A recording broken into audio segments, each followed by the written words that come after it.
So we are now moving to our next session.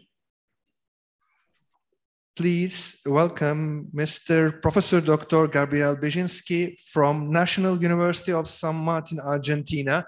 Sir, how are you? Fine, thank you. We can proceed, sir. The floor is yours. Okay, thank you very much. Good morning, good afternoon, and good evening, everyone. First, I'd like to thank Sepip Organizing Committee for inviting me to take part of this event. It's an honor and a pleasure to be here with you. The main theme of this Sepip edition is varieties of industrialization. This is a very relevant issue as countries that have been successful at developing high growth and high value-added industrial sectors made it in very different ways. Let me share with you my presentation.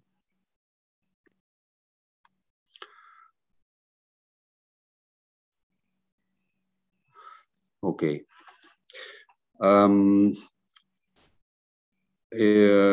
Certainly the key to explaining this success is industrial policy.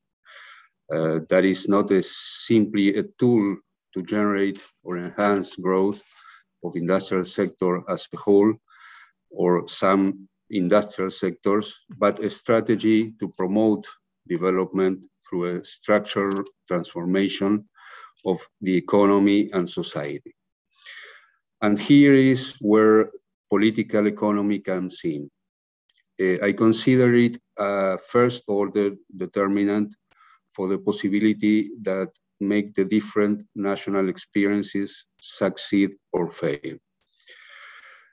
This is evident for me, to me from Latin America, where we have a not so long but rich history of more than a century of industrial policies and development of productive capacities, but also of failure in the attempts to escape the middle income trap.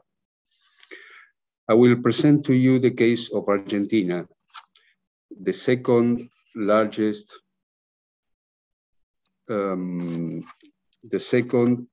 largest and more industrialized country in South America. As you probably know, Argentina has some of the most productive land in the world, which allowed the country to have high growth rates during the last decades of the 19th century and the first decades of the 20th century, being one of the main food suppliers of the United Kingdom, the world power of that time. After the 1929 crisis and the Great Depression, where that international role collapsed, Argentina developed a series of policies to promote industrialization, and some of them have been successful at the development of high-tech sectors during the 20th century. Let me briefly outline some of them.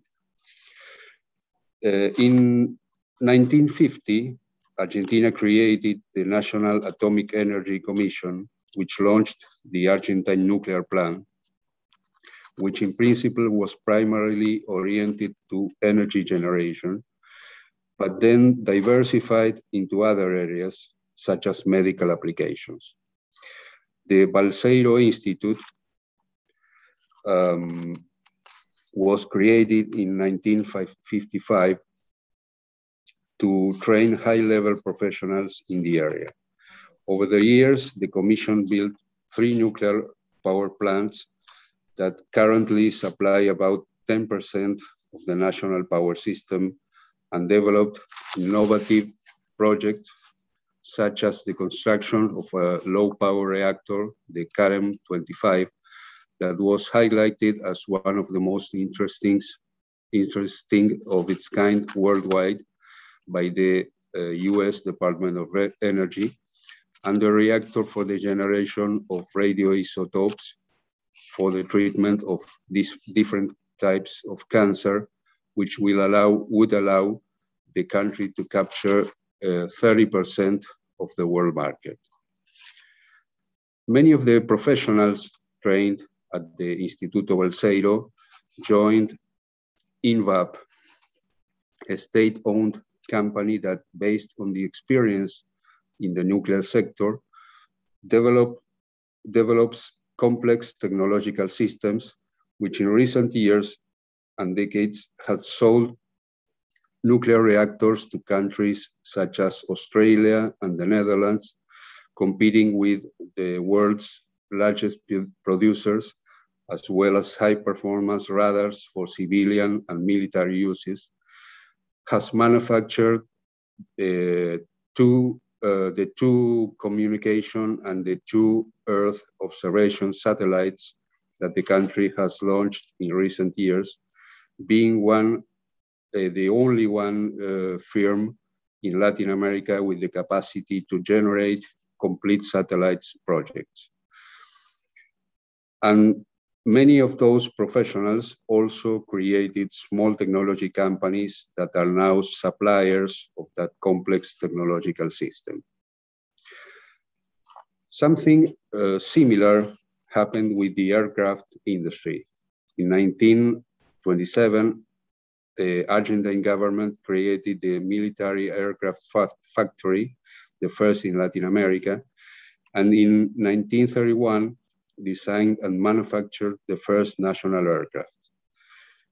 Over the decades, the factory designed and manufactured different types of aircraft for military use, and that in many cases were among the most outstanding of their kind internationally. Over the years, more than 300 highly qualified small and medium-sized suppliers were developed to provide parts and services to the company, and which acquired the necessary capacities to also supply other industries, such as the automotive industry. Based on the experience and capacity generated in previous decades, in both the National Commission for Atomic Energy and INVAP, the country was able to undertake the development of the satellite sector. The first step was to create the National Commission for Space Activities, CONAE, in 1991 with the aim of boosting sectoral technology development.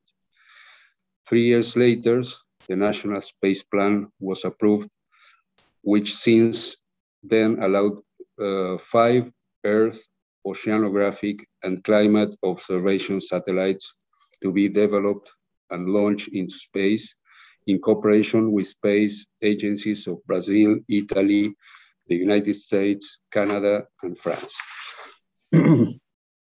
The last 2 satellites that CONAE managed to launch, called SAOCOM 1A and 1B, which make up an Earth observation system, were designed and developed in the country by local suppliers led by INVAP, which developed an innovative radar technology for those satellites.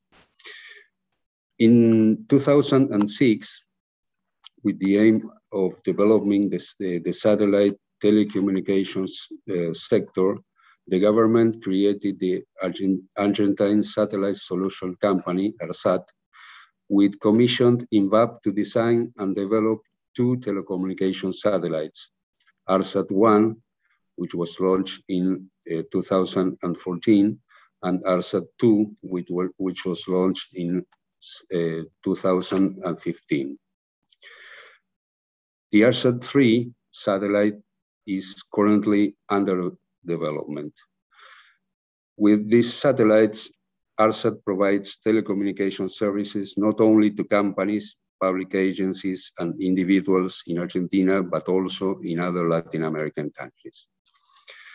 As a result of this great development of local capacities in the field of satellite sector, some private companies emerged that are beginning to design and launch their own low altitude satellites, with which they provide Earth observation services to global corporations such as Amazon and other US companies, as well as to firms from China, India, and other countries.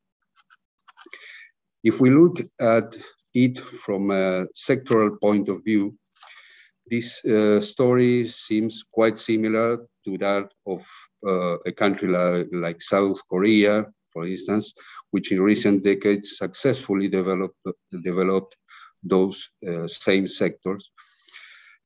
However, if we consider the impact in terms of industrialization and development process, the results are completely different. And the difference can be seen in this graph, which shows the trajectories of Argentina and South Korea between 1964 and 2014. The horizontal axis shows the technological capacity measured by the number of patents and the share of GDP invested in R&D. And the vertical axis shows the net technological content of the trade balance.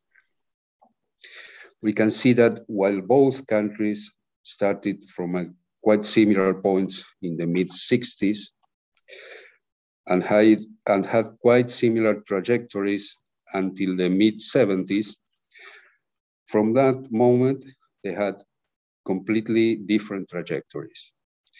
While Korea followed a consistent path of increasing its capabilities and net technological contents of its trade balance, Argentina retreated sharply and entered a cycle of stagnation in its development project.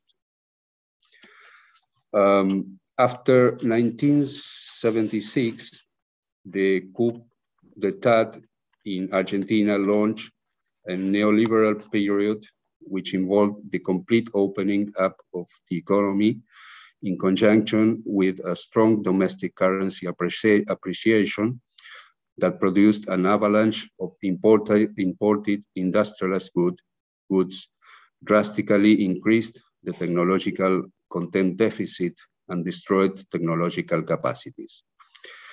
In the decade following the end of the military dictatorship, the only significant change in trade integration was an increase in the share of goods based on primary agriculture and energy products to the detriment of unprocessed raw materials. Although these are low-tech products, there was an improvement in the increasing share basket as their share in world trade outgrew that of commodities. In the 90s, a new wave of liberalization further increased the deficit in net technological content. Owing to rising unemployment, a regressive income distribution, and the deep economic crisis of 2001, the quality of life improved very little in this decade. From 2004 onwards, the deficit in net technology content declined, and in 2014, it reached its lowest level since the mid-70s, albeit without regaining the pre-dictatorship levels. Nonetheless, this occurred without any significant changes in the industrial specialization profile. On the import side, the primary product share grew to 15%, largely owing to an increase in the energy deficit.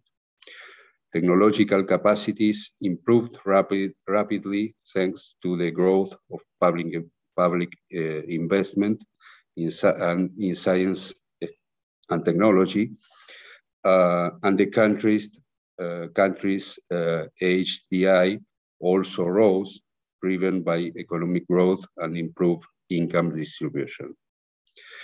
The latest neoliberal government from 2015 to 2019 once again implemented a strong and rapid commercial and financial opening that led to reprimarization of exports, the destruction of technological capabilities, and a serious debt crisis.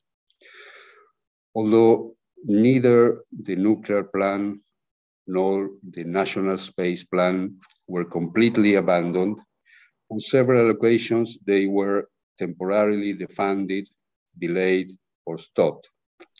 The aircraft factory was deactivated in the 70s and privatized in the 90s, turning it into an aircraft repairs and maintenance facility. Neoliberal governments that represent the agribusiness and financial sectors promote the consolidation of an economy based on the export of natural resources and reject the role of the state to promote industrialization and development. Thus, the huge efforts that the country made over decades and the great capacities it generated did not bear the expected results. For sure, there were mistakes and inconsistencies in policy design and implementation, but there is no doubt that political economy issues that prevented the continuity of policies over time have a prominent role to play in that explanation. Thank you very much. Professor Dr. Gabriel Bezinski, we would like to thank you so much for your participation and for your presentation. Have a nice day. Thank you. Thank you. Thank you so much. Now we are moving on to our next session. And now our invited speaker is Dr. Pier Giuseppe Fortunato of UNCTAD, Switzerland. Sir, can you hear us? Yeah, sure. I can hear you perfectly. Yes, the floor is yours, sir. Thank you very much. Thanks a lot. Thank you. It's always a pleasure to participate to this event. It's now I would say the third year or even the fourth year in a row, the second one doing it online. Unfortunately, I hope next year with the situation getting better pretty much everywhere, it will be possible for me to be back in Ankara and participate physically to the event. But thank you for the invitation, to my friend Murat Yulek and to the other organizer for giving me the possibility of participating to this conference once again. Let me try to share with you my screen.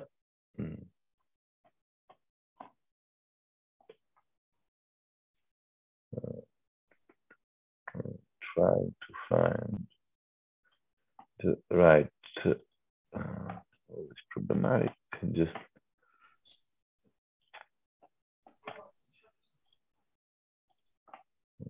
should work, just a second.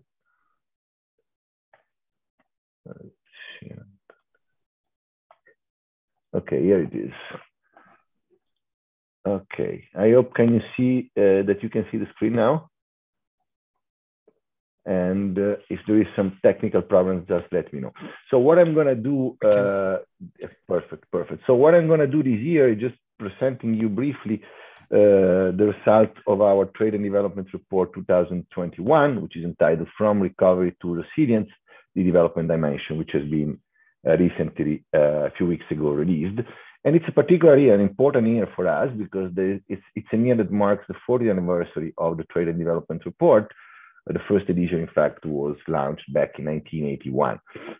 And this is a particular year also because much of the work that we have been doing at UNCTAD on the TDR along this year is somehow being put under the spotlight during the last 18 months after the outbreak of the COVID-19, because many countries, especially in the advanced economies, have been rediscovering some of the policy tools that we have been pushing for many years in UNCTAD. So in this report, these messages resonate once again.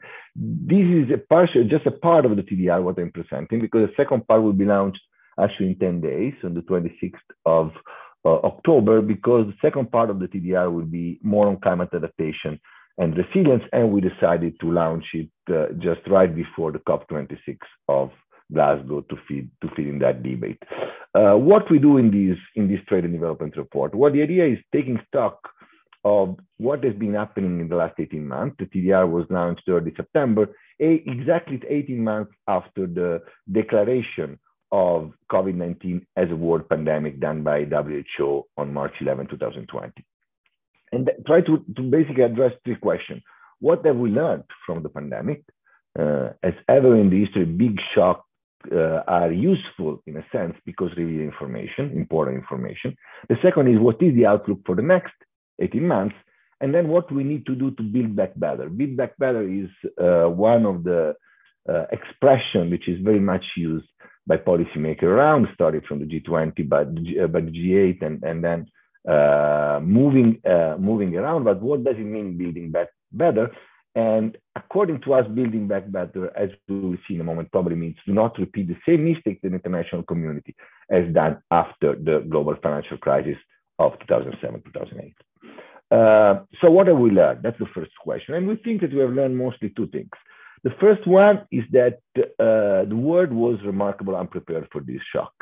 The shock for the global economy has been massive. According to our estimates, which are pretty close to the estimates of other international organizations, the GDP loss in 2020 was around 3.5% at the world level. And the world will get back to the trend that was experiencing in the period 2016-2019 only in 2030. So it's a long way back to the original trend. Moreover, the pandemic has exposed even more inequalities which were characterizing the world which we are living in. Inequalities which were enormous, both between countries and within countries. And this inequality, as we will see in a moment with a few data, has been exacerbated and increased by the shock brought about by the pandemic. So it was not only a massive shock at the global level, but it's been a shock, an equalizing shock, increasing already existing inequality. In this way, somehow it wiped away the progress that has been done first by the Millennium Development Goals and later on, in a sense, by the first part of the work that we've been doing on the Sustainable Development Goals. Levels of poverty, for example, and hunger have been increased all around the globe. And what alarmed us even more, and that as Adam Tooze was proposing and stressing in his latest volume, this shock can not be the only one. It can be, in a sense, a trial run of an era in which we may face, as a human being, more shocks, particularly related to the problematic on the climate change. I will be back to that at the end of my presentation. That's the first thing. So we were unprepared. The second thing that we learned, and is important, is the discovery of the state. We realized that the state matters and that weak states, the one more constrained from a fiscal point of view or without proper policy space to operate with, suffer more from this crisis. So on the positive side, this is the story of the recent few months. We realized that many governments rediscover instruments, for example, most important and most to the point, expansive fiscal policy, which have been forgotten for years under the umbrella of the austerity paradigm, which characterized especially the behavior of Western economies in the last decades. So while these governments, especially now the one of the US, it's an example in this sense, has been operated in a flexible and non-ideological way. This is an excellent news in our books. The other side of the coin is that, on the other hand, many developing economies had not the same degree of freedom, precisely because they were constrained. And in fact, the rebound from the crisis has been much problematic than in advanced economies. What we would need more than ever in this asymmetric context, in an unequal context, made it even worse by the impact of the crisis and by the different capacity of reaction to this crisis, is more multilateralism. But multilateralism is not working. We are having problems with G20, with the work of the G20 on different chapters has been pretty much inconclusive in the last couple of years. The SDR, the extension of the special drawing rights of the IMF, is good news, but it's not enough. It's not at the level that is really needed to give relief to many indebted developing economies. And probably the most evident example of the failure of the multilateral system is in the COVAX. The COVAX, as I guess you know, is the mechanism which has been created by the global public health community, WHO, the Gavi, supported by the Bill and Melinda Gates Foundation, of course, in order to provide vaccines to developing economies, especially to LDC and low-income countries, but has been a failure to the moment. Nowhere this is clearer than in the word of Tedros, the Ethiopian Director General of the World Health Organization, which in a press brief which was released last week on October 7th, clearly stated that while the vaccine trials that we have been doing since last year have been an historic triumph for science, the rapidity on which the human community was able to create this vaccine was impressive. But at the very same time, the global rollout of this vaccine, which has been incredibly unequal, has been an historical failure from humanity. According to the Director General of the WTO, the fact that over 6 billion vaccine doses have been administered is masking an enormous and horrifying inequities, and is the fact that almost the 80% of these doses have been administered to the minority of the world, the one living in high-income countries, which is unacceptable. And again, is a plastic photography of the failure of the international community of act together in a moment in which acting together was more important than ever. The second question that, as I told you, we try to address in this report is what will happen in the next 18 months. So 18 months behind our shoulders, 18 months we look forward and at. The good news here is that we are facing a positive outlook, and recovery is being fast. Actually, the pace of the recovery has surprised us at TANCTAD as in other international organizations. The forecast that we had done 1 year ago have been overcome by the reality. Global output is set to grow 5.3% in 2021. This is part, of course, a technical rebound. You always have a rebound after such a strong shock, but it is in part, an important part, we argue also to the expansive fiscal policy which have been enacted in many countries.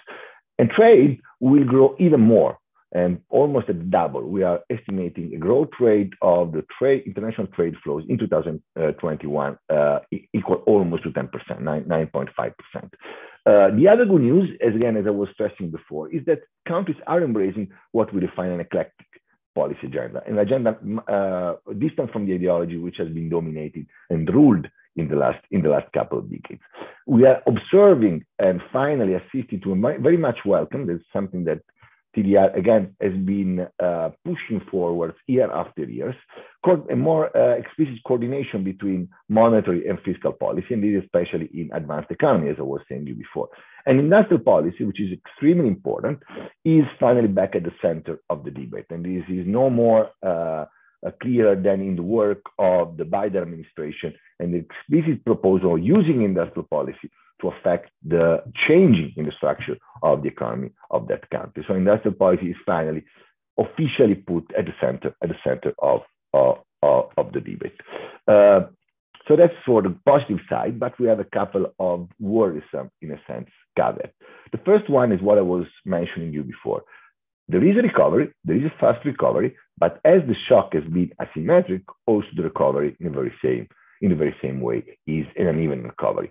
And in fact, developing countries have been hit harder by the COVID-19 crisis than they had been hit by the global financial crisis. Here you have some data. Just focus on the right side of this figure. The red lines represent the loss in terms of percentages of GDP brought about the COVID-19 shock. while the blue bar, represents the loss in terms of percentage of GDP brought about the global financial crisis of 2007, 2008.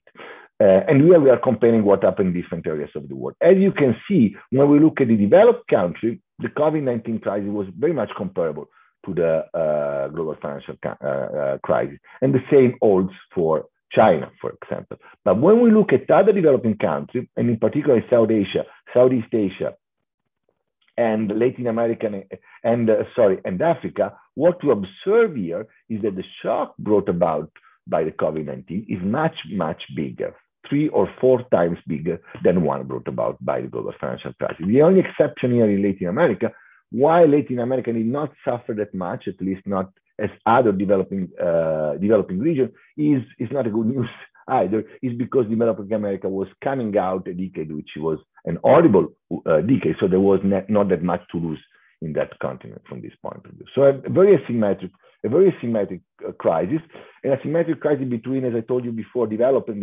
economies, but also within the advanced economy, within the OECD, you can observe completely divergent patterns, for example, if you compare the United States of America with Japan.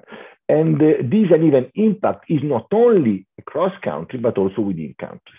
Here I have just a simple graph, which comes from a work that I have together with my colleague in Europa, in which we basically show that this data come from the United Kingdom, but it's basically generalizable. And what we show here is that those areas and those regions of the country which were poorer and more unequal had been affected more by the shock. In particular, our measure here of productivity is the number of furloughed workers. So the number of workers which are no more needed and have been put on furloughed programs. And the results are pretty clear. The poorer the region and the higher the inequality in the region, the more hard has been the impact of the COVID-19 shock. Okay, and why this is the case? Well, one of the intuition is that the non-pharmaceutical measures, the lockdown and the shutdown orders that have been enacted in most countries to reduce the spread and the pace of the contagion have been in a particular way those sectors which were intensively in low-skilled labor and low wages, which are the contact sector, the services, and not the high-level services, but the restoration services, for example. These are the sectors which pay the higher prices to the higher toll to the COVID-19 crisis. So that there has been this uneven impact across region of the country and also across categories. Those categories of workers which are more fragile, typically poor workers, women, and colored people, are the ones that have been paying the enormous price. So one of the problems that we've been stressing at UNCTAD in the last 4 decades, which is a word in which starting exactly in the early 80s with the emergence of a neoliberal order and the change of stance of policy making, thanks to the election of Ronald Reagan in the US and Margaret Thatcher in the United Kingdom, the increasing inequality, this has become even higher in the wake of the recent pandemic. The second caveat is that while there is a very welcome increase of eclectic policy making, in particular when we talk to expansion, when we refer to expansionary fiscal and monetary policies, there are already talks of returning to the business as usual. And the austerity framework which characterized the last 10 years. And in particular, this is the old discussion that we have in these weeks, especially coming from the European Central Bank, I have to say, on the risk of new stagflation and heightening the inflation, which we think are extremely overemphasized, because this inflation is not due to the spiral of price and wages which led to the stagflation in the 70s in the wake of the true oil crisis, but is much more due to the mismatch between demand and supply on global value chain, which have been caused by the COVID-19 emergency. And in fact, if we look at the data on inflation, we can notice here as basically only the US, here we have the movement of the trend on inflation in the last 15 years as compared to the solid black line, which is the 2% target annual inflation, which is the target of most central banks in the world. And as you can see, both the euro areas and Japan in particular are well below this line, while the only one flirting a bit with the target is the US, which is the country which is adopting a more expansive monetary policy. But again, there is no sign for which we need to be worried about. Inflation still this discussion masks probably a willingness by part of some to get back to the business as usual and to the austerity scenario, which we think is not the best thing that can happen to the world if we're worried about the growth of the next decades. The second problem is that not only this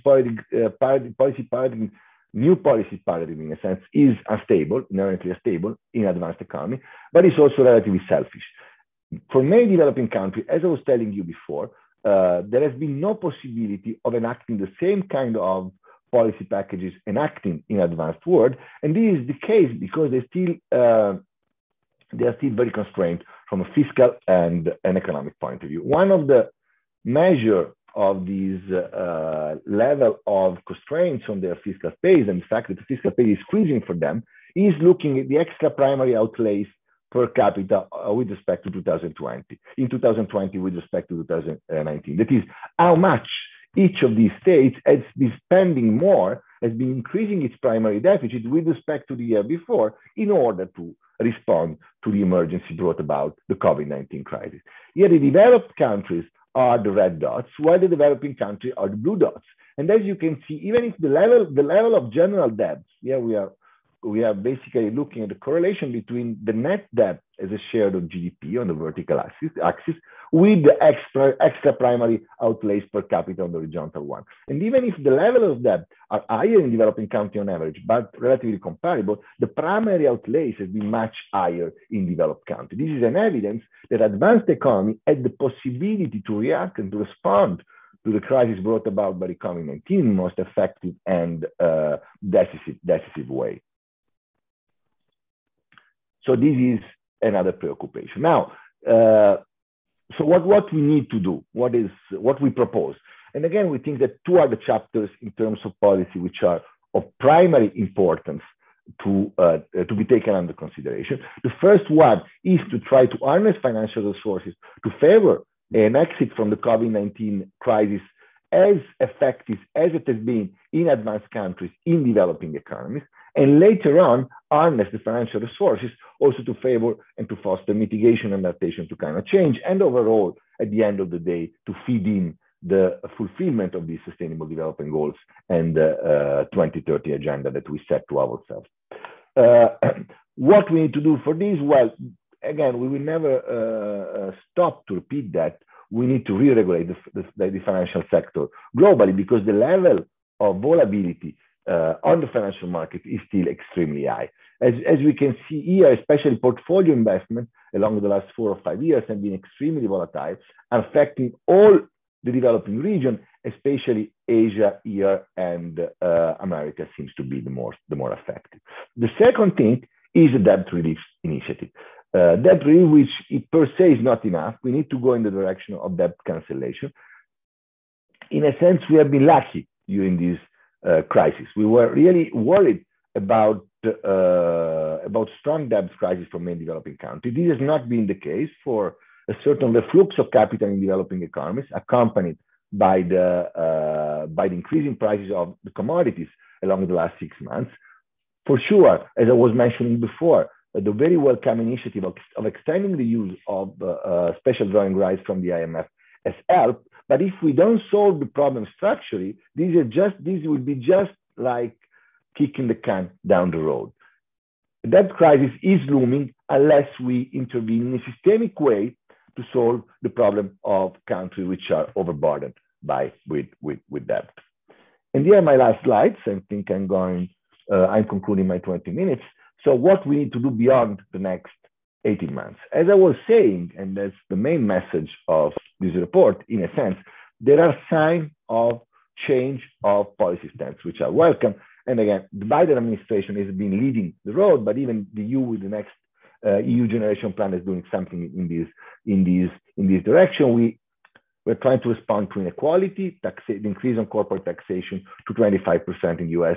It's a very welcome news. We're trying to respond to market power and concentration, to try to reduce the incredible level of concentration there. We are trying to regulate finance. There is a different kind of agenda in many countries, in the US in particular. The change between the Trump and the Biden administration, of course, is pretty clear. And there is a commitment to invest, for example, in mitigation. Let's see how this will materialize in Glasgow in a couple of weeks. All of this is necessary, but it's not sufficient. And what we need here are mostly three things. We need more ambition on all those fronts from advanced economies. Again, the increase in the spatial drawing rights of 650 billion is very welcome news, but as the example that the direction is right, but if we need to solve certain problems in a structural way, we need to be much more aggressive and much more forward-looking in a sense. The second is that we need a reform of multilateralism. Now we have and this is not only when we think to finance and to debt problem, as I was suggesting you before, but also when we think to trade and to the policy space, because the policy space does not only depend on the fiscal capacity. There is also international agreement, and in these months we're discussing a lot about the TRIPS and the need of waiving the TRIPS agreement, for example, but there are also agreements which do not allow developing countries to enact those kind of policy which helped advanced economy to grow while it was their time. And I think that now the MC12, the Ministerial Conference of the WTO, which will take place early December this year, it's a first opportunity to see if we can try to think and to reshape the international architecture in a way which could be and would be much more development oriented. And third and last, and I will conclude my presentation here, what we need is a Green New Deal. We've been talking a lot about the Green New Deal. It was part of the program, for example, of Bernie Sanders, and Biden speaking from that was part of the program of Corbyn. It's part of the idea of the next generation EU, the big fiscal stimulus plan of the European community. The 30% of that funds, almost 1 trillion, will go to green investment. A Green New Deal is important. We argue at UNCTAD, we have an entire report on that in 2019, and we have a very explicit document jointly with the Boston University on the year later on that we need a global Green New Deal. We need a Green New Deal which must go global, which should think to development as well, because investing and change on that level of investment that we need. We cannot think to solve the problem, to change at that level the structural production of the global economy without massive public investment. We cannot outsource this to the private sector in a sense. So we need massive public investment, and this massive public investment could also serve to fix distributional problem which are behind the working of global economy. So we think that the concept of global Green New Deal can be one concept around which to answer the new agenda for the years to come. And with this, I close my presentation, and thank you all of you once again for inviting me to participate.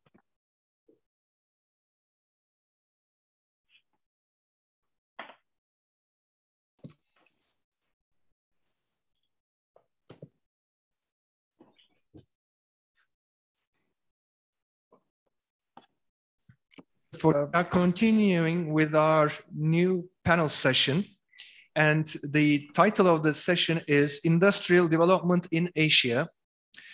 The moderator is Professor Dr. Ali Akkemik from Yamaguchi University, Japan.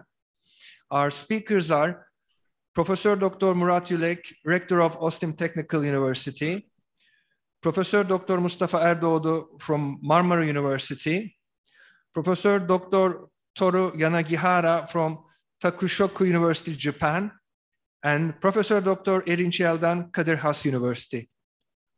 Professor Dr. Ali Akkemik, the floor is yours, sir.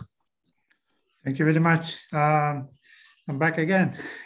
So yesterday we had a great sessions and very insightful discussions. Today we have also 4 distinguished guests in this session. I am dwarfed by these names here. So basically, these are like authorities in their fields. So I would like to just start with Professor Murat Yülek. I would like to ask each participant to wrap up everything in 10 to 12 minutes. We may have some questions in the end if we have time. Professor Yülek, please go ahead. Yes, thank you very much. This is a session about Asian industrial development. We already had one yesterday, which was very interesting. And Ali Hoca, you were there again. I will not, in this session, I will not be very long. Basically, what I wanted to say about the Asian industrial development is it looks like there is a dual development path of industrialization in Asia, meaning one part of it, the so-called East Asian tigers, have been very rapid late developers. They have basically achieved what we call the third industrial revolution. But that is not the same jargon as the current debate of fourth industrial revolution, etc. But what I mean by that is the first industrial revolution time-wise was in Britain and then Western Europe. That was in mid 18th century. And then the second one was about mid 19th century. That is the late developers like Germany, Russia, Japan, etc., and the US. And the third industrial revolution time-wise was in East Asia. So that is the second development phase of Japan, and then the Asian tigers, which is South Korea, Singapore, etc., etc. So that is what I call the third industrial revolution time-wise. So now we are seeing another, not tiger, but dragon, which is China coming. So that could be version 3.5, the 3.5th industrial revolution, which is the continuation of the third one. So there is, on the one hand, there is this very rapid developers in Asia. And on the other hand, there is the current industrializers, such as Vietnam, Laos, Cambodia, and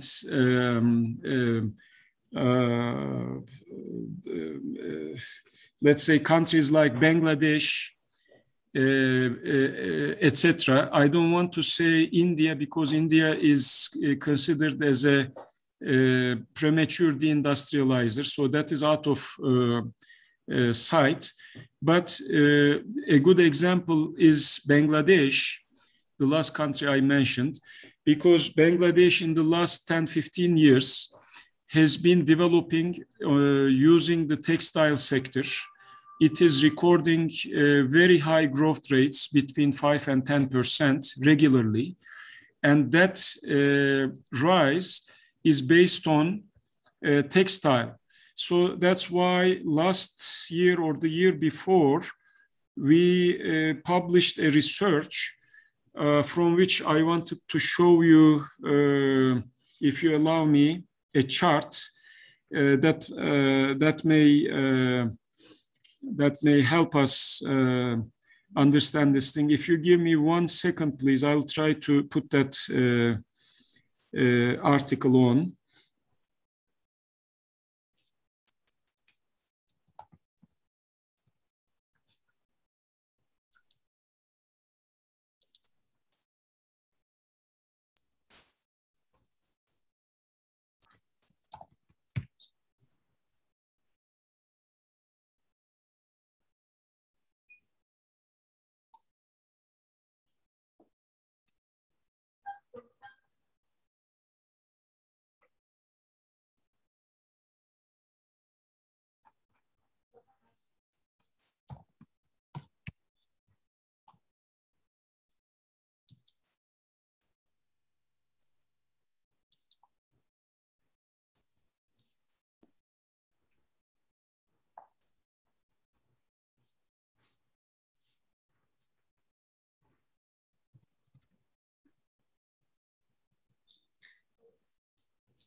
Sorry about this. This is taking time, but I think I'll be able to do it here. Do you have it on the screen now? Yes, we can see it. Okay, so this is a paper we published last year, and this is the title of the chapter, textile and clothing sector and the industrialization of sub-Saharan Africa. So it was basically about African industrialization. But originally, in another article, we were giving, and in this one as well, we were giving the example of Bangladesh and Laos. So basically, I'm talking about this chart. So this is a stylized version that I think Mustafa Hoca, Erinç Hoca will like very much, of stylized version of how countries industrialize in the 19th, 20th century. Even the first industrial revolution can fit into this. So basically, when you look at the British example, 18th century, the first industrial revolution, it was on the back of textile industry, basically, as we all know. Of course, there was also the iron, let's say, or steel revolution, and also the steam revolution, let's say, engine revolution. But textile was the first driving force of British first level industrialization. Now, after that, Japan, one century, almost about a century later, the US, even Russia, they industrialized also on the basis of textile and clothing sector. Even Switzerland and other countries experienced a textile-based industrialization. But how does that proceed? Let's look at it. So basically, the idea is in this figure 6, the industrialization in the first stages, stage 1, the first shaded area, starts with textile sector, industrialized textile sector taking the lead. So you see that the total industry line, the faded line, is below. So textile sector basically pulls, it's a pull factor, pulls the other industries and overall industrialization cycle. In stage 2, both of them goes up.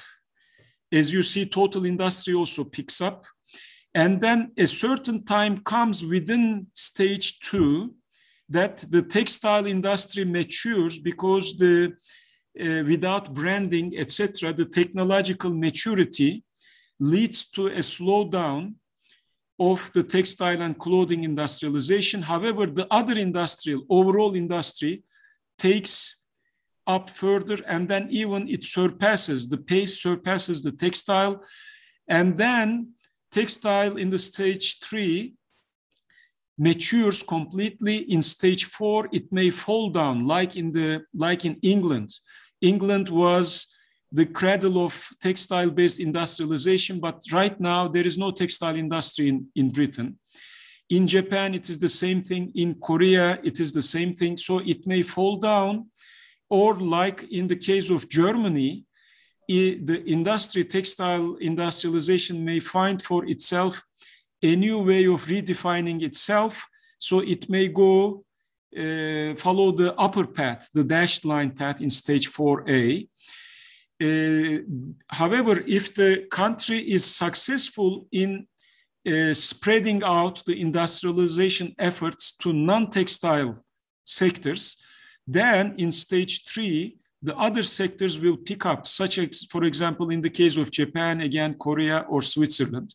In Switzerland, there are towns, industrial towns right now, which a century ago or 150 years ago was industrialized on the basis of textiles, and then that town couldn't compete with other towns of Europe or East Asia in textiles. So textiles basically died there, but now in that town, there are other industries such as manufacturing turbine blades for General Electric, things like that. So if the town, the region, or the country can spread the industrialization away from textiles, then in that region or town or country, in stage 3, you will see an upward jump of the overall industry. And then if the country continues the industrialization effort in stage 4, the overall industry may continue. Now, what is the significance of this kind of look is there are Asian countries like Japan or even Korea, which has achieved this over and over again with lags of 100 years, but similar pattern, similar stylized pattern. But there are other countries in other continents, such as Africa, which couldn't achieve this. Now, if we spend a few minutes on Africa, as you know, Africa is very rich in terms of manpower. I'm not saying human capital right now because the education level is not very high, but they are very well endowed in terms of manpower plus natural resources and everything. However, and also they are very close to the big marketplace of Europe and the US and even, let's say, Russia. However, African countries, excepting a few of them, could not achieve industrialization. In particular, they could not achieve textile-based industrialization, whereas they had almost every condition much better endowed than, let's say, East Asian countries. But because of different reasons, they could not achieve this kind of textile-based industrialization that, again, countries like Turkey or Japan or country X has achieved. So that's why this chapter was written in a book about African development, particularly about how and why sub-Saharan African countries could not achieve textile and clothing-based industrialization, but the full reference was to Asian experience, including Turkey. And in this article, we also humbly suggested African countries that they can rethink about textile-based industrialization. Why? And the reason is textile is a very a very good introduction to industrialization. Why? Because the skills necessary for textile factories are not very demanding. So you can transfer labor from rural areas to textile factories very quickly based on very short periods of training. And this is the Turkish experience, for example. In the Turkish experience, or in Japanese experience in the 19th, 20th century, the rural labor they became textile industrial workers with very little on-the-job training. But then, as they continue working in the textile industries, large scale, the blue collar and the white collar managers of textile industries become trained they basically receive on-the-job training or learning by doing type of training. And then they become the pioneering manpower for non-textile industrialization. On this one, we just published an article, Erinç Hocam, about Sümerbank's Nazilli factory during the 1920s. It is just, we just got an acceptance from a Russian journal, Web of Science journal. We were talking about how that small textile factory in an underdeveloped town of Nazilli, industrially underdeveloped, became the nucleus of high-level industrialization and business development. So textile and clothing sector could become for African countries a good first step and a stepping stone to overall and high technology industrialization. And here they have got very good examples from Asian countries. Murat Hocam, can you finish in a minute? Yes, I am done. This was my last sentence, so I am done. I hope you like this presentation.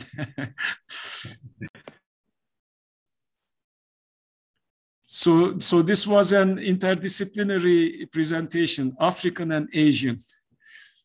And I am done. Sorry for interrupting, but yeah, we have other speakers too. Thank you very much. Yes, I am done. Okay. Thank you. Thank you very much. So next, I would like to turn to Professor Mustafa Ardud from Marmara University. Mustafa Hocam, the floor is yours.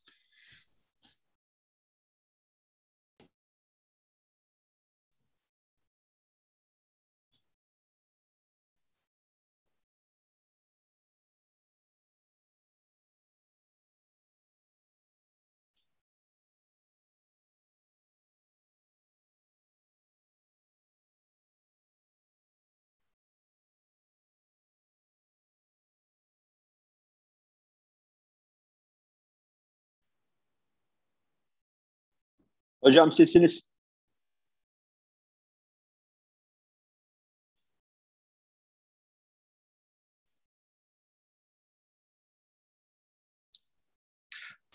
Sorry, can you see my slide now?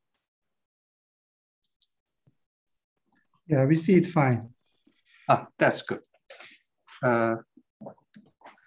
The main subject of my presentation is economic development and the role of the state in this process in East Asia. I will first look at East Asia as the current powerhouse and ask the question how we came here. East Asia today is a bright spot for economic dynamism and powerhouse for industrial production, but the situation was very different just after World War II. Either some were poverty-stricken like Korea, China, or lost the war and the faced with its consequences.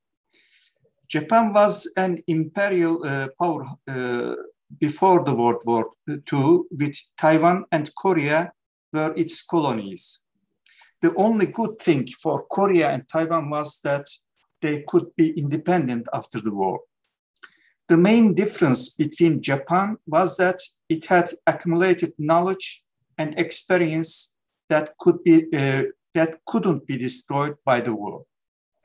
Eventually, Japan could become a development model for the other East Asian economies. I cannot go into detail in this short presentation. I will only focus on a few important issues. Many economies in East Asia have achieved unprecedented growth in output and living standards over recent decades. Some have caught up or are fast catching up with the developed world.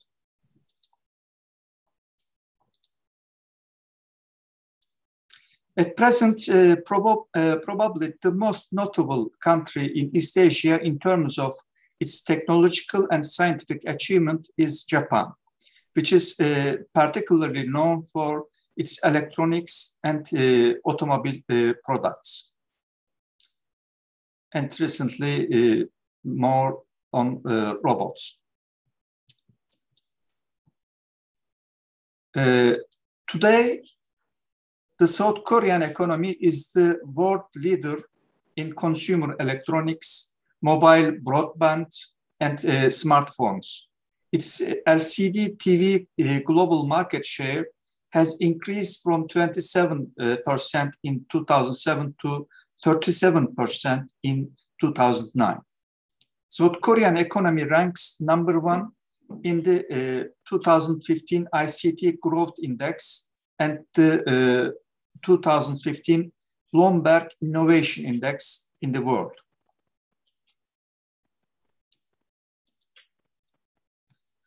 China was a backward country 3 decades ago.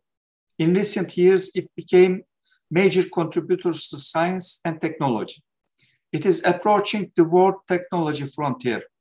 It is likely to dominate many of the key emerging technologies, particularly artificial intelligence, scientific biology, and genetics within a decade or so, according to Western intelligence assessments.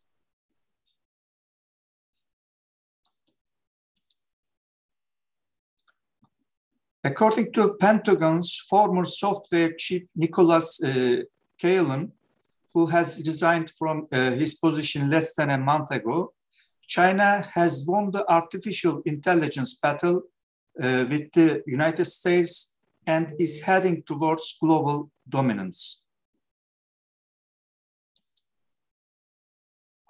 Now let's look at what are the facts about development. The first fact is the growth rate of the first developed country, the UK, was very low, about 1.5% a year.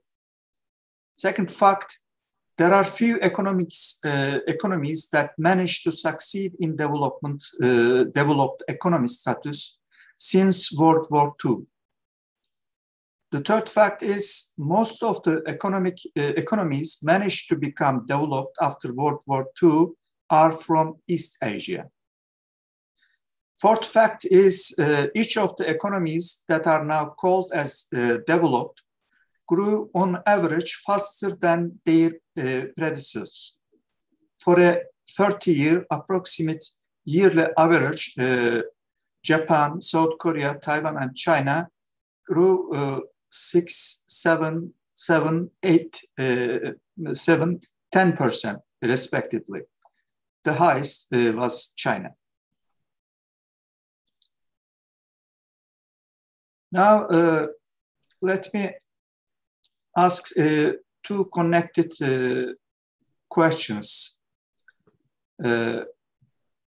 If there is an acceleration of growth rates in successful countries, what are the main reasons behind this? And what are the big changes since the first industrial revolution? My answer for the big changes are, while receiving education was a privilege for few, it became a right for everybody.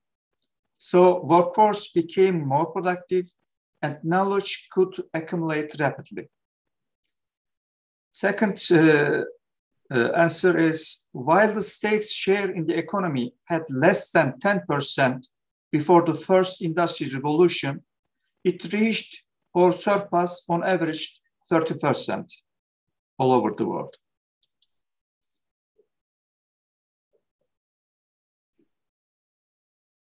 The importance of rapid knowledge accumulation and easily available educated workforce is pretty straightforward. But it is not easy to answer if the increased role of the state in the economy is a good or bad thing for economic development. We know from experience that state intervention in the economy can have very bad results. But we also know that some state intervention may bring about very good developmental outcomes. We come across these good examples, particularly in East Asia. So there must be something about state management that brings a better result in East Asian economies. I will not go into detail now, but I will emphasize one point. The state is a device and the result depends on how we use it. Now let me talk about a bit about some studies on East Asian economies. Chalmers Johnson is probably the first. Has studied the Japanese state with a view to identifying the structures and institutional prerequisites that have contributed to ensuring the country's economic miracle. He argued that the experience of late industrialization in Japan was qualitatively different from the early experiences of England and other Western European nations, the US and Latin American nations in two significant ways. One, Japan's economic development was a much more rapid process compared to its predecessors. And second, Japan's economic development was led by a powerful developmental state. Johnson credits Japan's success to its plan-rational state, which took an active role in industrialization and was concerned with strategic outcomes. in contrast to a market rational state concerned with rules of the game and traditional notions of efficient resource allocation. Following Johnson's lead, others have utilized the concept of the developmental state as a key institution for economic development.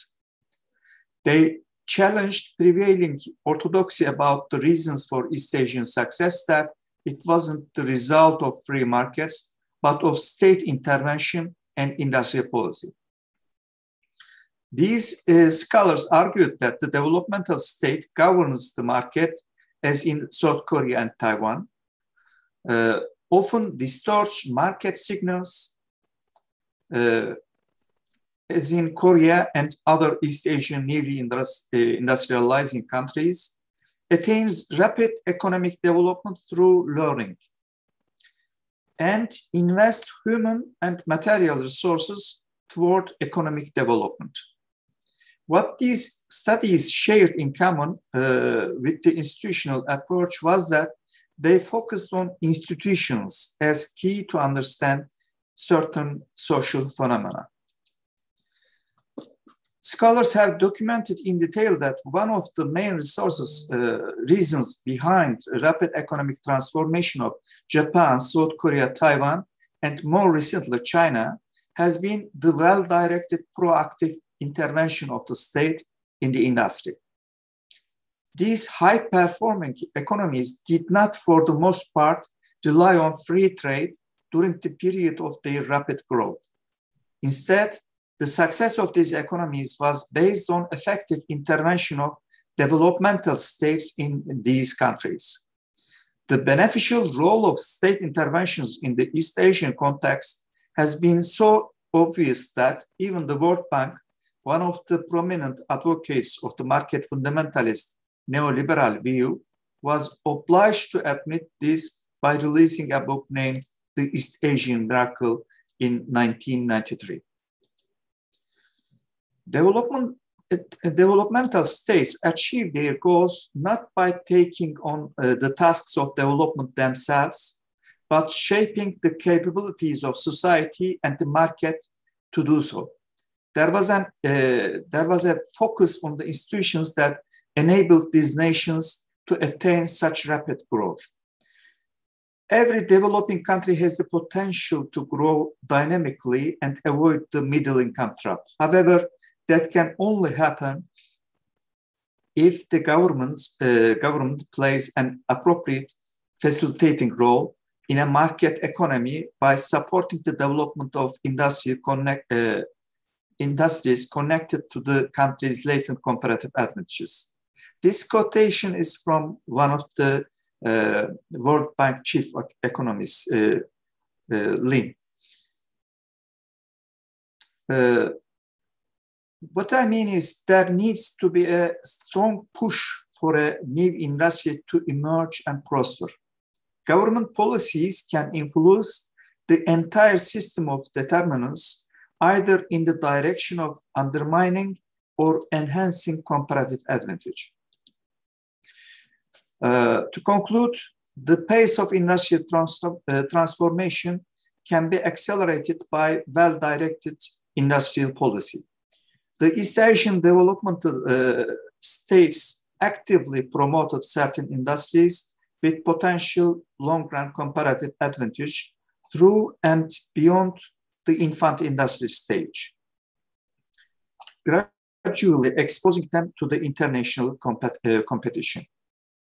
With their developmental state, these economies avoided the pitfalls that beset many other countries pursuing a technologically advanced industrial development.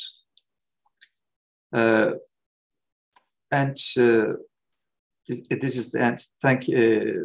Thanks a lot for listening patiently. I would be happy to answer your questions in the second term. So, Hocam, thank you very much. Next is Professor Tori Yanagihara from Takushoku University in Tokyo. For the benefit of everyone here, I would like to say that if you are in the business of economic development, I mean, if you are studying economic development in Japan, you know Yanagihara Sensei.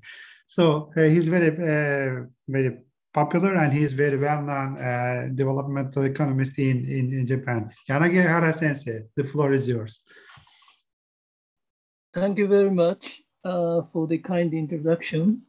And also, thank you very much for the invitation to the panel in this important academic gathering.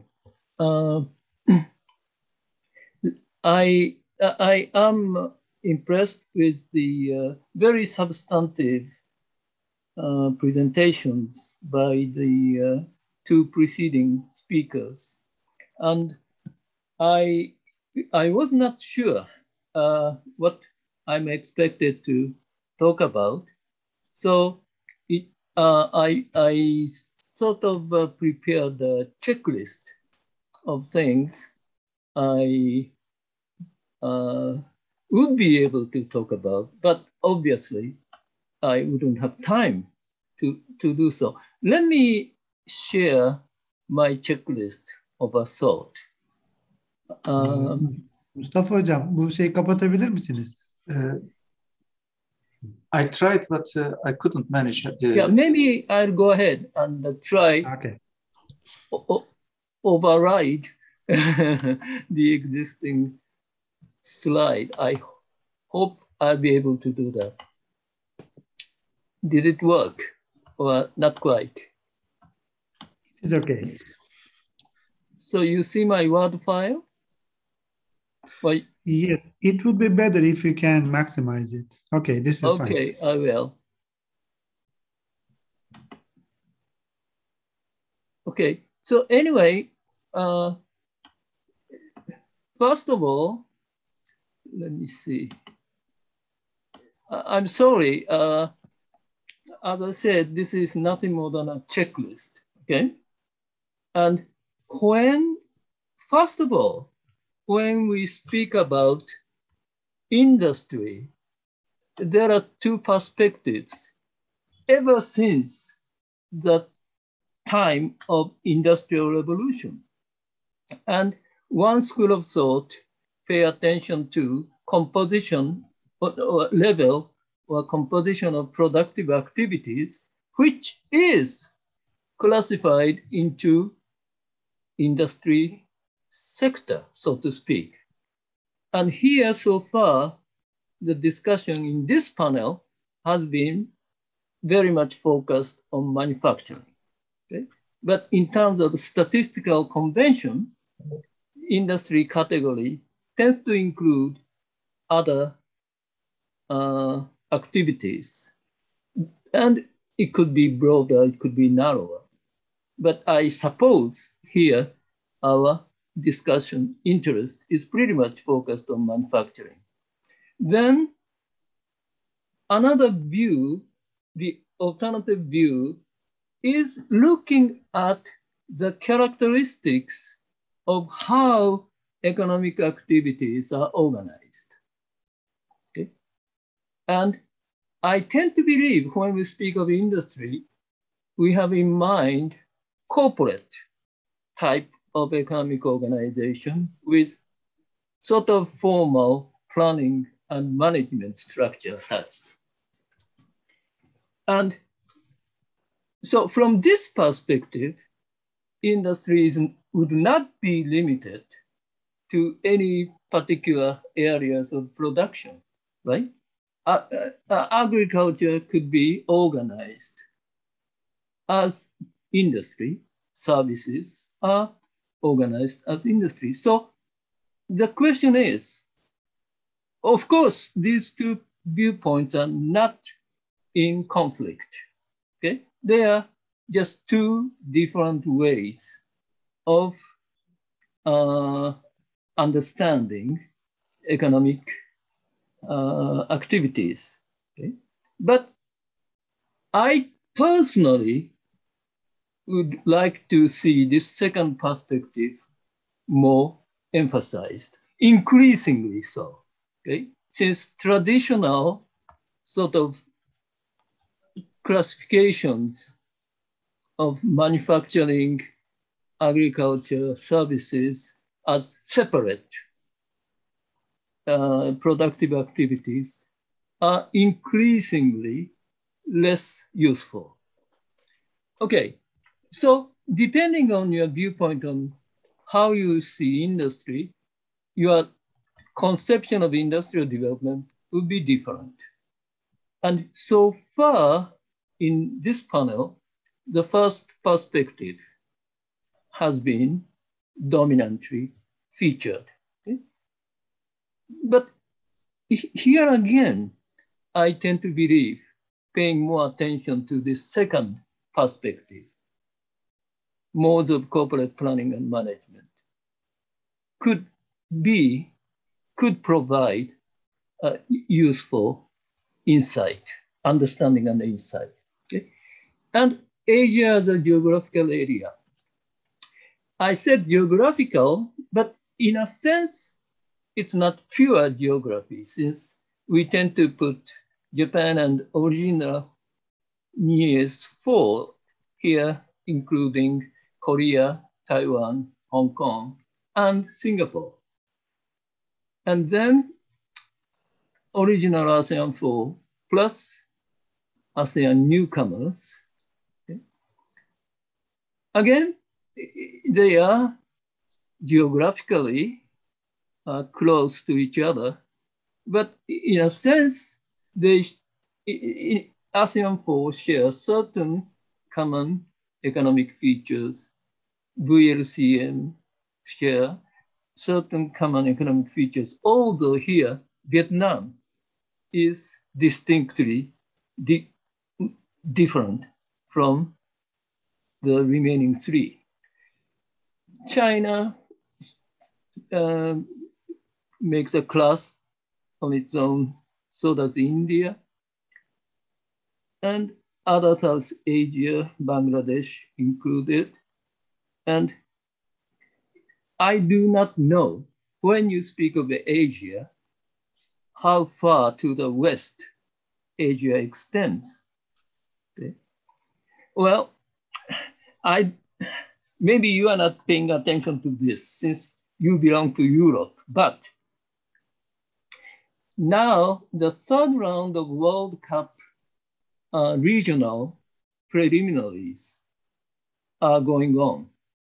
And Japan is on the brink of being eliminated because Team Japan was defeated by Oman and Saudi Arabia.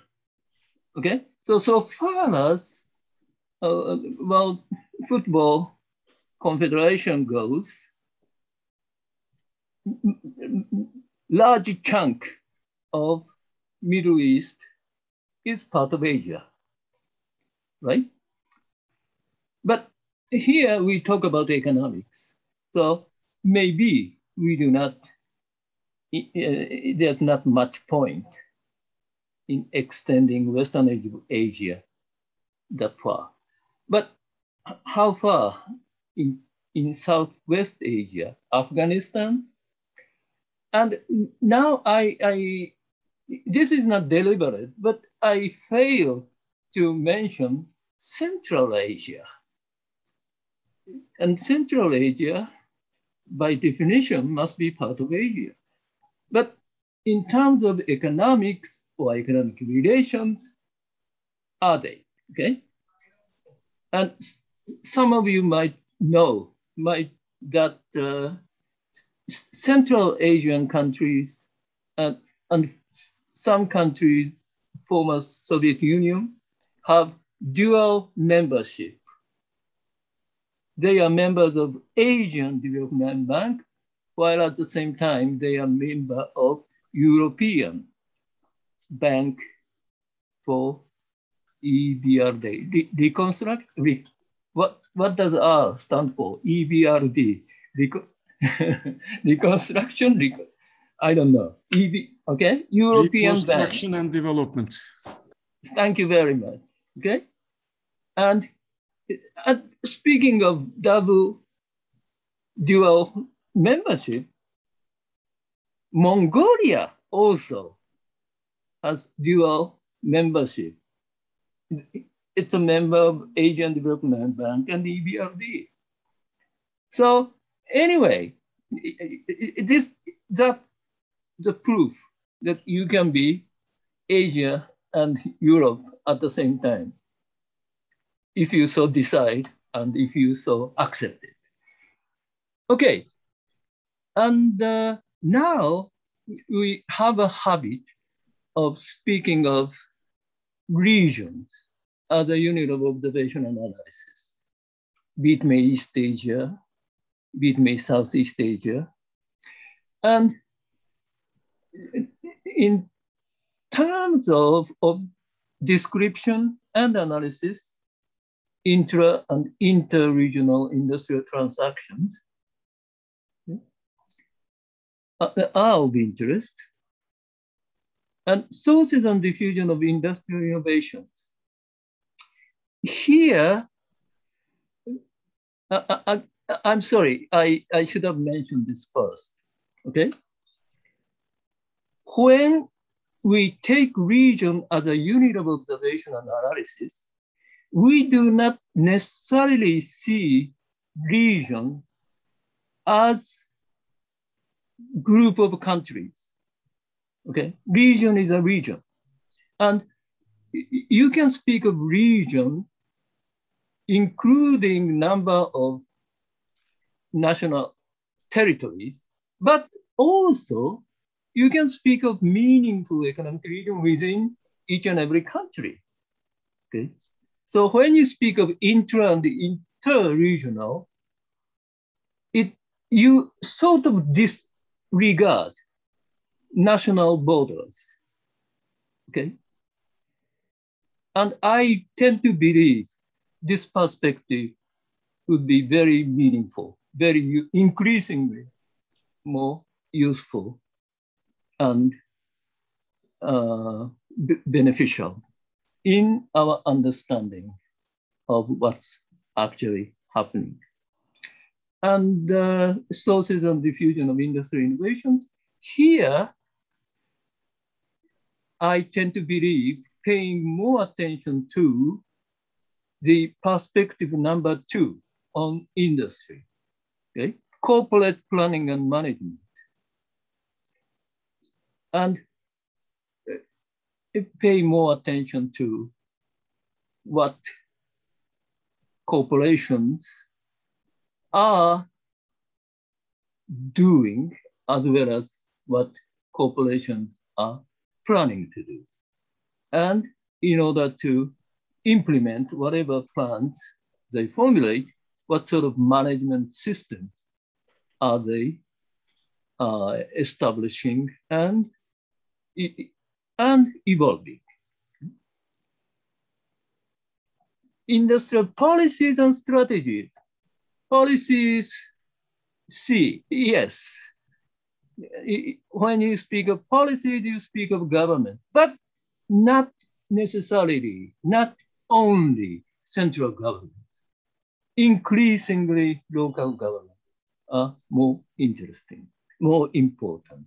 And strategies, first and foremost, corporate strategies, rather than state strategies, increasingly so. This is a cliche. Companies choose sort of locations, right? And increasingly central and local governments are passive. They are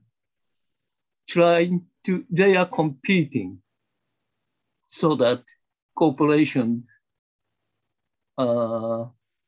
pick them as site for either production, R&D, or regional distribution, or whatnot, okay? Regional organization, let me skip it, okay? These are acronyms. And so logic, product division of labor, product cycle dynamics, very old idea, but still very relevant. Process division of labor, relatively new idea, but this is very much in operation at accelerated pace. And technology transfer, adaptation, generation. Here again, these are the results of corporate strategies and corporate management. So unit of observation, unit of analysis better be individual corporations or group of corporations in alliance.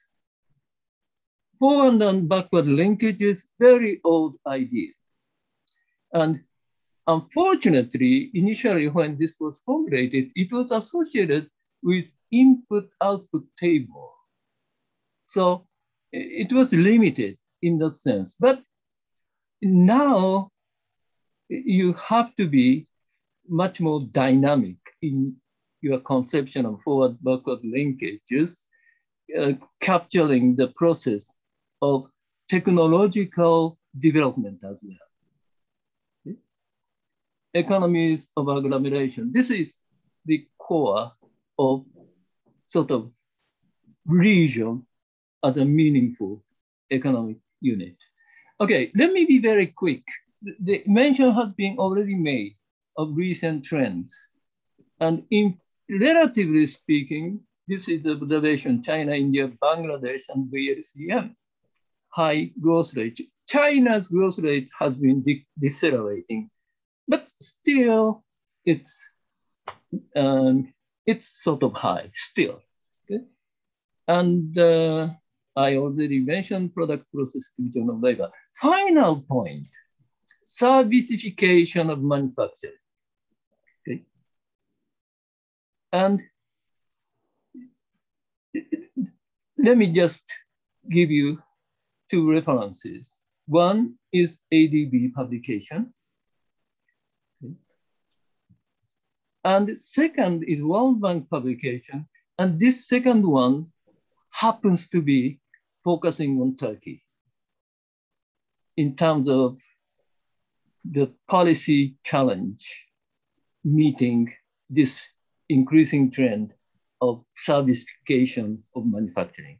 Sorry, I have nothing substantive to share with you. I just went over my checklist. Thank you for your attention. Sensei, thank you very much. Very insightful presentation, especially the last part about Turkey. By the way, a former graduate student of yours from Turkey, from Takışoku University, Tuğrul Yetiş, says hi to you. Maybe you remember him. Of course I do. Of course I do. Okay, thank you. He's a good friend of mine too. Okay, thank you very much. Yes. Okay, so finally, our last presentation is by Professor Erinç Yeldan, one of the most prominent economists in Turkey, and he is now the dean of the faculty, the very same faculty I was working before coming to Japan. Erinç Hocam, the floor is yours. Thank you so much, sevgili Ali Hoca, and greetings from your old home and always home. Your friends are sending regards through my assistants. And dear friends, in my time allotment, I have 5 points to share with you based on mostly Asian developmental experience. Number 1 is actually highlighted by one of our professors from Middle East Tech University, a motto, I should say, from Fikret Şenses Hoca. Trade policy of a country is actually the industrialization policy of that country. And I think that is the underlying premise of what Professor Yanagihara, Professor Ardud, and Professor Yulek had been emphasizing in their talks. Now, based on what we understand from trade is, of course, a strategic trade policy, and that translates into strategic industrialization policy. And this brings me to my second point, which is what do we understand from development? Development, very in a, again, slogan fashion, means climbing up in the ladder of global value chains production. In particular, it does not necessarily mean doing the same things that you are good at a more expansionary scale. Doing the same things over and over again, deepening in what you are doing best and doing more of the same thing does not mean development necessarily. Development means expanding into new areas of development, new areas of production, things that you are not doing good priorly, but now expanding over higher value added components of the industrialization ladder. Well, if you take these 2 points together, of course, what it means that the traditional theories of trade based on competitive advantage does not necessarily mean sound industrialization policy. Based on what David Ricardo was premising in the 19th century to promote free trade for the hegemonic power, Britain of the time, is not necessarily true for the late industrializers of the 20th century. You do not have to invest in the sectors that you reveal competitive advantage, but expand new areas and create new ideas of competitive advantage. In Mustafa Hoca's literature background, one of the key contributors, Alice Amsden, she particularly emphasized in her writings, get the prices wrong.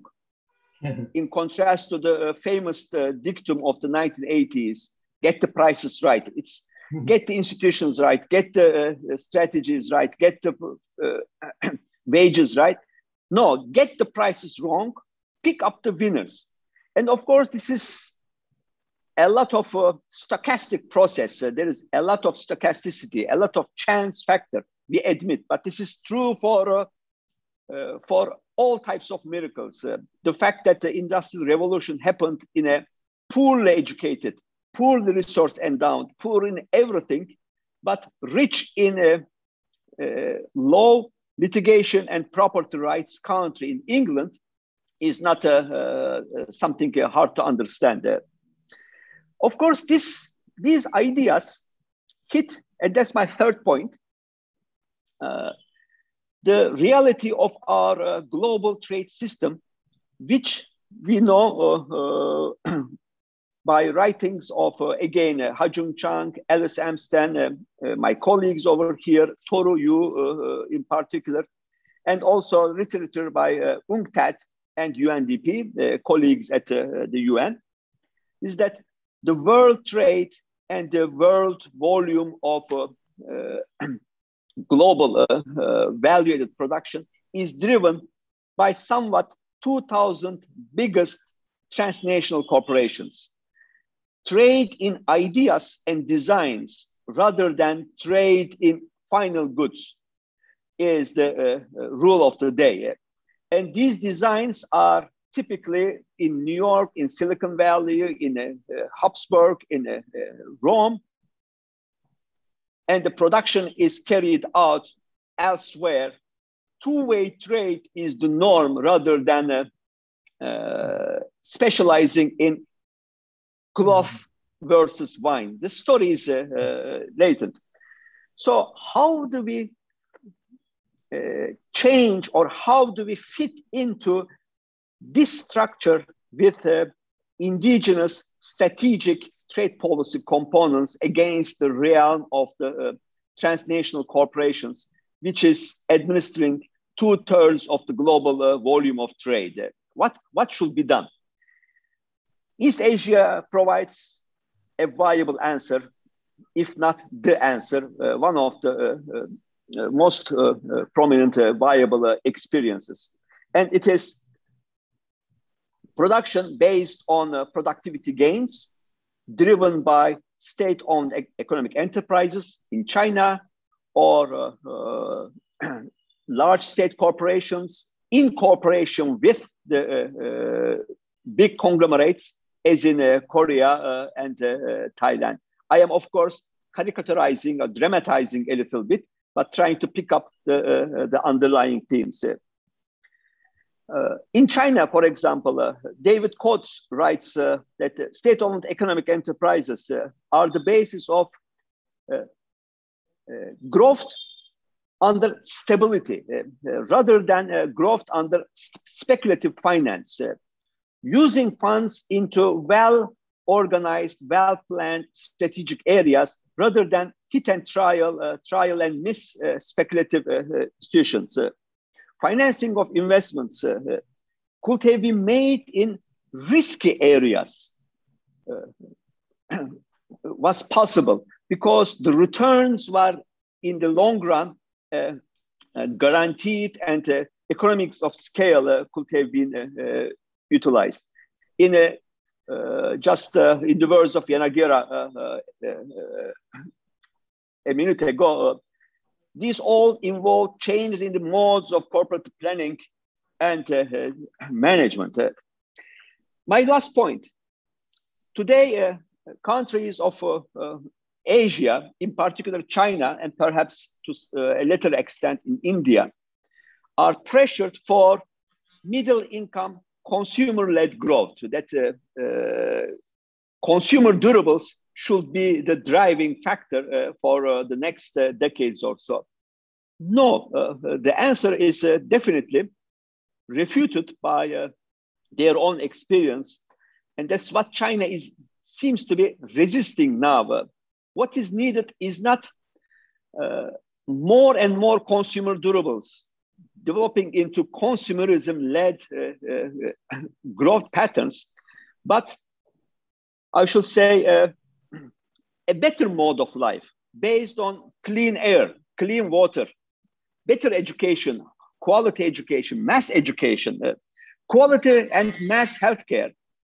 These are the things not necessarily provided by the price system efficiently. Private markets do a bad job because these are all non-market activities that involve tremendous amount of externalities, and this should have been picked up by the state-owned investors. Add to this public transportation, planned cities, planned urbanization, growth based not on speculative rents, but on state-led cooperation and instruments of technical change and productivity growth. Could this be replicated? Well, good institutions, good ideas, they say are like a high quality, good French wine. They are not easily transportable, but there are nevertheless a lot to learn rather than replicating the old orthodoxy. Colleagues, guests, many thanks for your attention, and I wish you good luck and healthy, productive year. Thank you. Thank you very much. You gave some hints for researchers who are looking for subjects to study. I think you gave them a lot of materials today. So, Murat Hocam, you are the host. Shall we risk taking questions and making your lunchtime shorter? I think he's busy.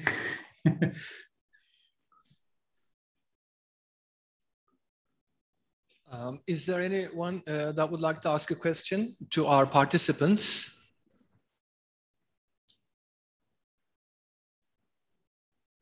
From the audition, there's not. Sir? Okay, are there any comments from the presenters to each other? Yes, I can do a few sentences on Mustafa Hoca's paper. I think it was a very good summary of the let's say, Asian development and its outcomes. Erinç Hoca, it was very interesting. I didn't know Fikret Şenses said that, but yes, trade policy definitely is part of, or let's say part of, or whatever, of industrial policy.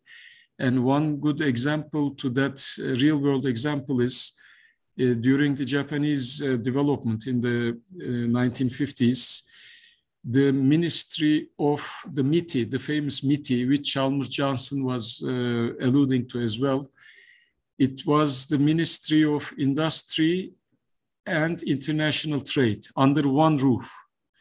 So that means the Japanese development administrators of the time understood that international trade and industry goes hand in hand, because now we can see that the world trade consists mostly of industrial goods anyway. The services are still very tiny part of international trade, and I think it will be like that. And about Professor Toru Yanagihara, he mentioned an ADB report about servicification of manufacturing. That's a topic that we are working. Even with Ali Akkemik, we were working on it at some point. So maybe if he can send us his presentation, we can see that reference from the ADB.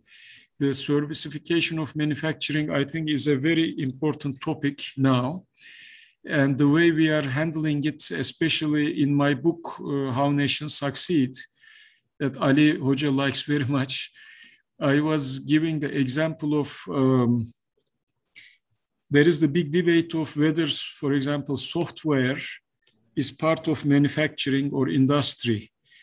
And I was giving the example of the computer or the smartphone. The services of a smartphone, yes, thank you, Ali. The services of a smartphone, the services that a smartphone delivers, is it delivered by the hardware of the smartphone, which has a mass, or the software of the smartphone, which doesn't have a mass? So manufacturing is generally considered as production of things that have a mass. But I think that production of things that doesn't have a mass, like software, also should be considered as manufacturing, not services. So R&D is not a service. R&D is manufacturing. Software is a manufactured good, not a service.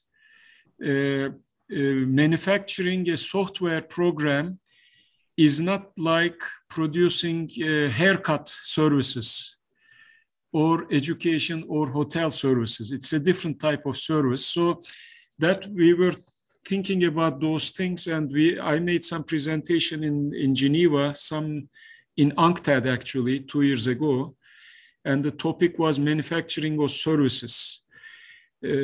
So just I want to underline that this topic is a very interesting topic, and I was curious about what ADB has written on it. There was a reference in Professor Toru's paper, so maybe he can email it to us and we can have a look at it. Thank you very much. Well, on that request, I have already shared my checklist with Professor Ali Akkemik. So I hope he could share it with whoever is interested in that information. If not for the rest of my checklist. Okay. Actually, I could maybe invite you to convert that checklist presentation into a paper. And we would like to invite that paper to our new journal called Industrial Policy. I don't know if you are aware of it, but I will send you an email about it. Ali and Erinç Hoca are in the editors group, and Mustafa also. So maybe you can, that was a very good summary of things. So you could convert it into a short academic paper, and we would happily consider it in the paper, in the journal. And okay. That way you can help us grow this new journal, Industrial Policy. Okay, with pleasure. With pleasure.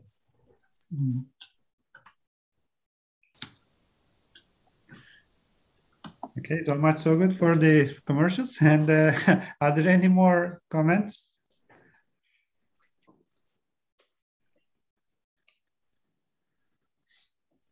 Looks like no. So I would like to terminate the session here, and please enjoy your lunch. It's in Japan, it's almost dinner time. We will enjoy our dinner. Yaragihara Sensei and me are in the same time zone. So, although far apart, but still same time. So I would like to thank you all the participants here today for the wonderful presentations, and especially the young audience. I got some emails right now from some of my students that who are watching this on YouTube now. They say they are really very happy to have this wonderful list of presenters today. So it's luxurious for them to get acquainted with this kind of. So they only know your names now. They saw you. So please support our young students whenever they need help too. Thank you very much. And thank you very much. Again, thank you very much. Thank you for the invitation and for this opportunity to interact. Thank you so much. Thank you for inviting. Hope we'll keep in touch. Bye for now. Okay. Thank you. On Thank you very much. behalf of Sepip organization, we would like to thank you to all our participants and our moderator. Now we have lunch till 12:30. I'm sorry, 1:30, and after 1:30 we will start our afternoon sessions. Thank you. Is your lunch free, or there's no such thing?